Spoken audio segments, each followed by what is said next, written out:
Hello, good morning. आता सकाळचे वाजले आहे 5 आणि मी इथे रेडी झाली आहे आणि आम्ही आता चाललो आहे कोकणात. आमचं गाव आहे दापोली. दापोलीला आमच्या 10 दिवस गणपती असतो. तर त्याकरिता पहिले आम्ही आता रत्नागिरीला आमची बहिणी आहे त्यांच्याकडे गौरी येते. तर आम्ही गौरीसाठी आता चाललो आहे. देवरूपच्या इकडे एक मेघी म्हणून गाव आहे, तिकडे चाललो आहे. तर तुम्हाला गावाकडचं जे पण गौरी कसं आगमन होतं, काय काय होतं, हे सगळं तुम्हाला बघायला मिळेल. तर हा ब्लॉग पूर्ण बघा, तुम्हाला खूप मजा येईल. आता आम्ही इथे पनवेलच्या पुढे जोशी वडेवाले आहे, तिथे थांबलो आहे. मस्त आता गरम गरम भजी वडापाव असं घेत आहे. सुजितचा इथे डोसा आला आहे.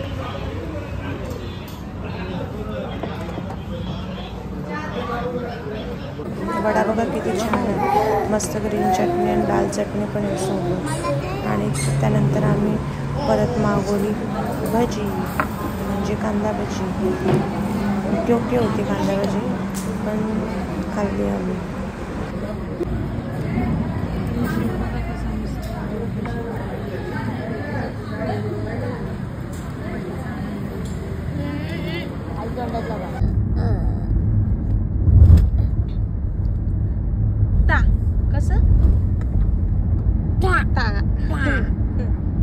टाटा. आपण कुठे चाललोय?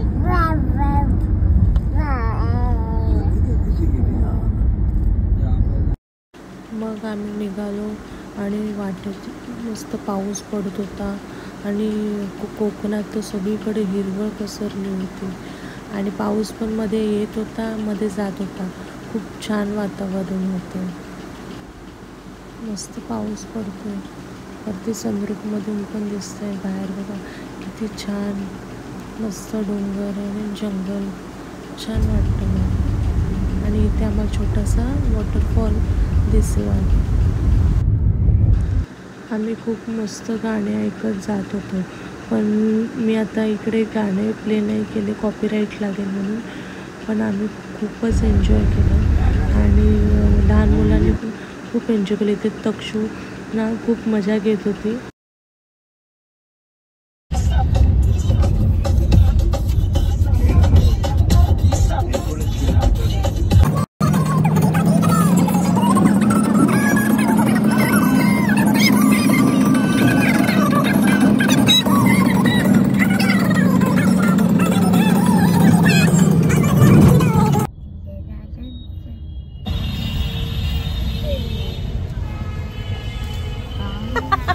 इकडे जरा हवा भरायला थांबलोय, खेडला पोचलोय आणि इकडे बघा ही तक्षू कशी बसलेली. ढिंच्याक पूजा.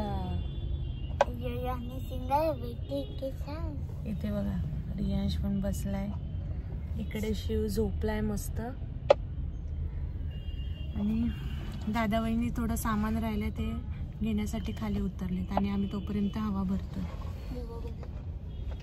आता आम्ही तरी 3-4 वाजेपर्यंत पोहोचू खेळलो. आम्ही आलोय संगमेश्वरच्या इकडे हॉटेल ड्राईव्ह इन मध्ये.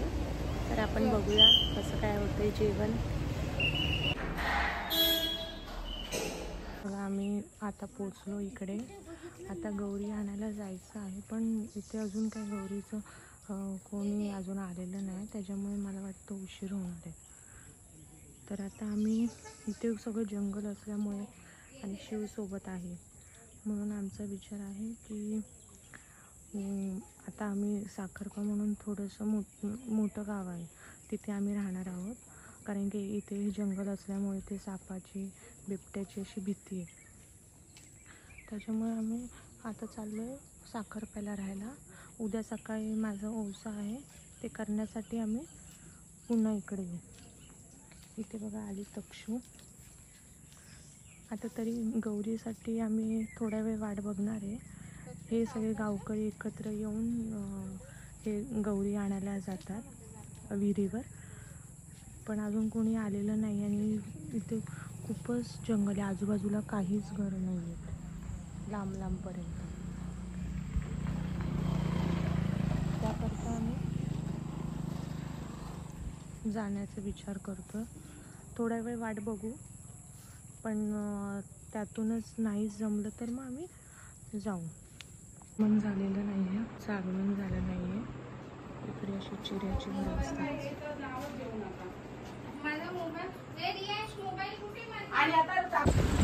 मेघी हे गाव खूपच छान आहे, मस्त हिरवळ ते छान आहे, वातावरण पण मस्त आहे इकडे. फक्त एवढंच आहे की हे जंगल वरती जंगल असल्याने इथे प्राणीची खूप भीती आहे. आणि असं ऐकलं आहे मी 2 वर्षापूर्वी असं गणपतीच्या मिरवणुकीमधून बिबट्या येऊन लहान मुलीला घेऊन गेला. त्याच्यामुळे आम्हाला भीती वाटत होती, म्हणून मग आम्ही गौरीच्या ओसासाठी थांबलो नाही. बघा असं ओसा घेण्यासाठी असं याच्या विहिरीवर किंवा नदीच्या काठी जाते, पण आम्ही काही थांबलो नाही. अंधार होत होता आणि शिव पण खूप रडत होता, त्याच्यामुळे आम्ही निघालो. सांगत होत्या की त्यांना 3 वाजता त्या बाथरूमला उठल्या तर साप दिसला खूप मोठा. आणि मग काय करणार, आई उठल्या ना तर आईने टॉर्च लावूनच सापाकडे हे केलं, म्हणजे कुठे कोणाकडे जायला नको असं. मग म्हणतात 3 वाजता मग मी बाहेर निघून असं सांगत होते ते. मग म्हणाले पुन्हा मी आजूबाजूला कोण बघत होते की 3 म्हणजे रात्रीचे. तसं मग माणूस शोधला तो साप हे करायला, नाहीतर ते कुठे पण अडगळीत गेलं तर.